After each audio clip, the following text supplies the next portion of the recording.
क्या आपने कभी सोचा है कि इंसान के कदम जब पहली बार इस धरती पर पड़े होंगे तब उसने सबसे पहले किस शक्ति को नमन किया होगा? वो कौन सा धर्म था जिसने आदिकाल में मनुष्य को जीवन का अर्थ, ब्रह्मांड का रहस्य और ईश्वर का स्वरूप समझाया?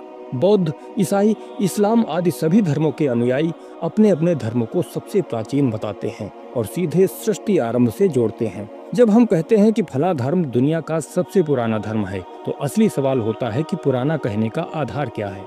साथियों, धर्म की उम्र नापना उतना आसान नहीं जितना किसी इमारत या सिक्के का, क्योंकि धर्म किसी एक व्यक्ति या एक किताब से शुरू होकर वहीं सीमित नहीं रह जाता। धर्म एक जीवित परंपरा है जो रीति रिवाज, ग्रंथ, भाषा, प्रतीक और आस्थाओं के जरिए आगे बढ़ता रहता है।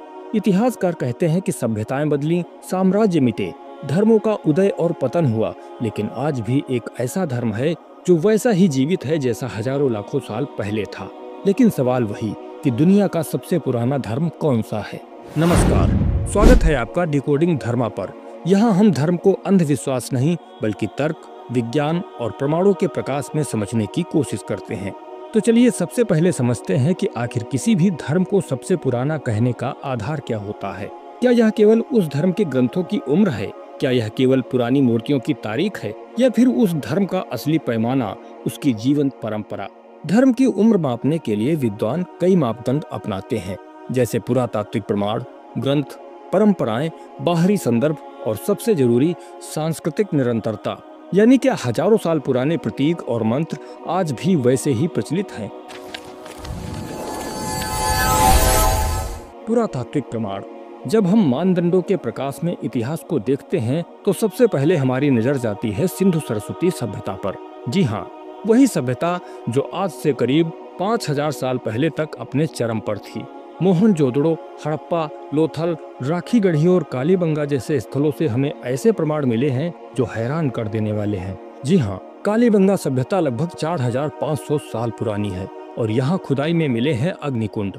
अब आप खुदाई में मिले अग्निकुंड और वर्तमान में निर्मित यज्ञ कुंड को देखिए। क्या आपको ये एक समान नहीं लग रहे? जरा सोचिए, जिस तरह वैदिक ऋषि अग्निकुंड बनाकर यज्ञ अनुष्ठान करते थे, सनातन धर्म में आज भी उसी तरह के यज्ञ कुंड बनाकर आहुतियां दी जाती हैं। अब आप मोहनजोदड़ो की प्रसिद्ध पशुपति मोहर देखिए। इस मोहर पर योगासन में बैठे एक देवता दिखाई देते हैं जिनके चारों ओर जानवर हैं। विद्वानों के अनुसार ये पशुपतिनाथ हैं जो भगवान शिव का प्रारंभिक रूप है। यही नहीं, मोहनजोदड़ो सभ्यता की मोहरों और मिट्टी के बर्तनों पर मिलता है स्वास्तिक चिन्ह, जो आज भी हर हिंदू परिवार में शुभता का प्रतीक माना जाता है। मोहनजोदड़ो सभ्यता भी लगभग 4500 वर्ष पूर्व अस्तित्व में थी। हड़प्पा और मोहनजोदड़ो में मिले स्नान घाट भी कम रोचक नहीं हैं। पवित्रता और स्नान की परंपरा हिंदू संस्कृति में आज भी उतनी ही अहम है, चाहे गंगा स्नान हो, तीर्थ यात्रा हो या पूजा से पहले स्नान की परंपरा। इसके अलावा पीपल के पेड़ की पूजा, प्रकृति पूजा आदि सीधे तौर पर हिंदू संस्कृति से जुड़ी हुई है। हालांकि कुछ विद्वान इन कड़ियों को एक मत होकर स्वीकार नहीं करते। उनका कहना है कि सिंधु सभ्यता और वैदिक लोग अलग थे, लेकिन जैसे जैसे नए प्रमाण सामने आते हैं वैसे वैसे यह साफ होता जा रहा है कि भारत की धार्मिक परंपरा एक सतत प्रवाह है और इसी प्रवाह का अगला पड़ाव है सरस्वती नदी का रहस्य। 20वीं सदी तक सरस्वती नदी को लोग काल्पनिक मानते थे, क्योंकि इसका वर्णन वेदों और पुराणों में तो था, लेकिन धरातल पर यह कहीं मौजूद नहीं थी। ऋग्वेद में सरस्वती नदी को सबसे महान नदी कहा गया है। उसके तट पर यज्ञ, अनुष्ठान और पूरे समाज का जीवन बसता था। पुराणों में इसके विलुप्त होने की कहानी भी है, लेकिन उस पर किसी को भी विश्वास नहीं था। तो क्या इसका मतलब ऋग्वेद सिर्फ कल्पना था? नहीं, विज्ञान और पुरातत्व की मदद से सरस्वती नदी को खोज निकाला गया। 20वीं सदी में जब उपग्रहों से धरती की तस्वीरें ली गईं, तो राजस्थान और हरियाणा में एक सूखी हुई नदी की पुरानी धारा मिली। जांच से पता चला कि यह वही प्राचीन सरस्वती नदी थी जो कभी हिमालय से निकलकर सिंधु और गंगा के बीच बहती थी। भारतीय भूवैज्ञानिक सर्वे जीएसआई और इसरो की रिपोर्टों में साफ कहा गया है कि सरस्वती का प्रवाह लगभग 3000 ईसा पूर्व से 2000 ईसा पूर्व तक बेहद प्रबल था। बाद में जलवायु परिवर्तन और टेक्टोनिक बदलावों की वजह से यह सूख गई। अब जरा ध्यान दीजिए, ऋग्वेद में जिस नदी का जिक्र है वह पुरातत्व और विज्ञान में भी प्रमाणित हो चुकी है। यानी वेद केवल धार्मिक ग्रंथ नहीं बल्कि इतिहास और भूगोल का जीवित दस्तावेज भी है।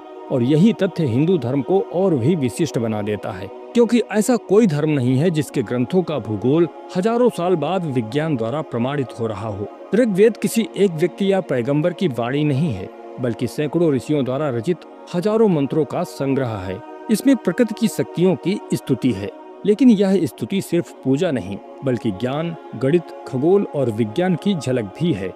मैक्स मूलर जैसे पश्चिमी विद्वान शुरू में मानते थे कि ऋग्वेद 1200 ईसा पूर्व का है, लेकिन सरस्वती नदी की खोज ने मैक्स मूलर की मान्यता पर पानी फेर दिया। नवीनतम खोजों के आधार पर कई पुरातत्वविद और खगोल शास्त्री मानते हैं कि ऋग्वेद की रचना कम से कम 3000 ईसा पूर्व से भी पहले से शुरू हो चुकी थी। सबसे अद्भुत बात यह है कि यह ग्रंथ बिना लिखे सिर्फ मौखिक परंपरा से हजारों साल तक सुरक्षित रहा। आज भी वेद पाठ करने वाले पंडित शब्द दर शब्द, स्वर दर स्वर वही परंपरा निभाते हैं। यूनेस्को ने भी वैदिक जाप को मानवता की अमूर्त सांस्कृतिक विरासत घोषित किया है। अब जरा तुलना कीजिए, यहूदी धर्म का ओल्ड टेस्टामेंट करीब 3000 साल पुराना है, बौद्ध त्रिपिटक, जैन आगम और इस्लाम का कुरान तो उससे भी बाद में आए, जबकि हिंदू धर्म के वेद उनसे सदियों पहले के हैं और आज भी जीवित हैं, आज भी गाए जाते हैं। यानी हिंदू धर्म केवल ग्रंथों की दृष्टि से ही नहीं, बल्कि जीवित परंपरा के आधार पर भी सबसे प्राचीन है। और यहीं से हमारी कहानी जुड़ती है अगले प्रमाण से। अनुष्ठान और सांस्कृतिक निरंतरता। सोचिए, अगर किसी धर्म का ग्रंथ हजारों साल पुराना हो, लेकिन उसके रीति रिवाज गायब हो जाएं, तो क्या हम उसे जीवित धर्म कहेंगे? शायद नहीं। लेकिन हिंदू धर्म की ताकत यही है कि इसके अनुष्ठान आज भी उसी रूप में निभाए जाते हैं जैसे सहस्राब्दियों पहले निभाए जाते थे। उदाहरण के लिए अग्निहोत्र यज्ञ। दक्षिण भारत और महाराष्ट्र के कुछ ब्राह्मण परिवार आज भी हर रोज अग्नि में आहुति डालते हैं, बिल्कुल वैसे ही जैसे वैदिक काल में ऋषि करते थे। जन्म से मृत्यु तक 16 संस्कार जैसे नामकरण, उपनयन, विवाह, श्राद्ध आदि की जड़ें सीधे वेदों और गृह सूत्रों तक जाती हैं। पूजा, हवन, विवाह या किसी भी शुभ कार्य में आज भी वेद मंत्र गाए जाते हैं। ओम और स्वास्तिक जैसे प्रतीक हजारों साल से वैसे ही प्रयोग हो रहे हैं। अब जरा तुलना कीजिए, मिस्र के पिरामिडों की पूजा प्रथा खत्म हो चुकी है, मेसोपोटामिया की धार्मिक संस्कृति लुप्त हो चुकी है, यूनानी रोमन देवताओं की मूर्तियां अब सिर्फ म्यूजियम में कैद हैं, लेकिन हिंदू धर्म के अनुष्ठान आज भी घर घर में जिंदा हैं। यानी हिंदू धर्म सिर्फ किताबों में नहीं, बल्कि लोगों की जीवन शैली और रोजमर्रा के रीति रिवाजों में आज भी मौजूद है। अब बात करते हैं बाहरी संदर्भों की। किसी भी सभ्यता या धर्म की प्राचीनता का सबसे मजबूत प्रमाण होता है कि उसका जिक्र केवल उसके ग्रंथों में ही नहीं, बल्कि विदेशी स्रोतों और यात्रियों के लिखे हुए दस्तावेजों में भी मिले। और हिंदू धर्म इस कसौटी पर भी खरा उतरता है। यूनानी, फारस और चीनी यात्रियों ने भी हजारों साल पहले हिंदू धर्म और सनातन परंपरा का जिक्र किया है। फारस के राजा दारियस के शिलालेखों में हिंदुस नामक एक प्रदेश का उल्लेख मिलता है, जो सिंधु नदी के पार रहने वाले लोगों के लिए प्रयोग किया गया। यानी 500 ईसा पूर्व ही हिंदू संस्कृति को बाहरी दुनिया पहचान चुकी थी। यूनानी लेखक और यात्री हेरोडोटस, जिसे इतिहास का जनक कहा जाता है, अपने ग्रंथों में भारत और यहाँ की परंपराओं का जिक्र करता है। सिकंदर जब भारत आया तो उसके साथ आए यूनानी इतिहासकारों ने भारतीय योगियों और तपस्वियों का उल्लेख किया। चीनी यात्री फाहियान और फैनसांग जब 5वीं और 7वीं शताब्दी में भारत आए तो उन्होंने न सिर्फ बौद्ध धर्म का अध्ययन किया, बल्कि हिंदू परंपराओं का भी विस्तार से वर्णन किया। अरबी और इस्लामी लेखकों ने भी भारत को धरती का सबसे प्राचीन और रहस्यमय देश कहा। अलबरूनी ने अपनी किताब तहकीक हिंद में हिंदू शास्त्रों, ज्योतिष और गणित का गहन वर्णन किया। इन सभी विदेशी संदर्भों से यह बात पक्की हो जाती है कि हिंदू धर्म न केवल भारत की आत्मा है, बल्कि हजारों साल से बाहरी दुनिया की नजरों में भी यह एक जीवित प्राचीन परंपरा है। अब सवाल उठता है कि हजारों साल से यह धर्म जीवित कैसे रहा, जबकि दुनिया की कई महान सभ्यताएं मिस्र, मेसोपोटामिया, रोमन आदि समय की धूल में खो गईं। इसका सबसे बड़ा कारण है हिंदू धर्म का लचीलापन और विविधता को अपनाने की क्षमता। हिंदू धर्म किसी एक पैगंबर, एक किताब या एक नियम तक सीमित नहीं है। यह एक जीवित परंपरा है जो समय के साथ बदलती और बढ़ती रहती है। उदाहरण के लिए वैदिक काल में यज्ञ ही मुख्य पूजा थे, लेकिन समय के साथ मंदिर संस्कृति, मूर्ति पूजा और भक्ति आंदोलन भी विकसित हुए। कहीं शैव परंपरा मजबूत हुई, कहीं वैष्णव, कहीं शाक्त, लेकिन सनातन धर्म ने सबको समाहित कर लिया और यही विविधता इसे आज तक प्रासंगिक बनाए हुए है। किसी ने गंगा में स्नान किया, किसी ने शिवलिंग पर जल चढ़ाया, किसी ने वेद मंत्रों से यज्ञ किया, तो किसी ने भजन कीर्तन से भगवान को पुकारा। सबको समान रूप से स्वीकार कर लिया गया। यही वजह है कि हिंदू धर्म केवल एक धर्म नहीं बल्कि एक संपूर्ण जीवन दर्शन बन गया। कठोर नियमों वाले धर्म समय के साथ टूट गए, लेकिन हिंदू धर्म बदलता रहा, अपनाता रहा और इसीलिए जीवित भी रहा।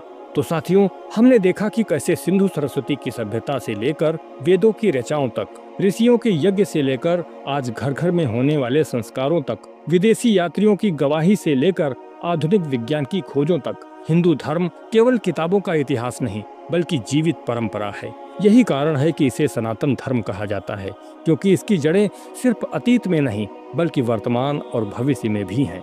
आपको क्या लगता है, सनातन धर्म दुनिया का सबसे प्राचीन है या नहीं?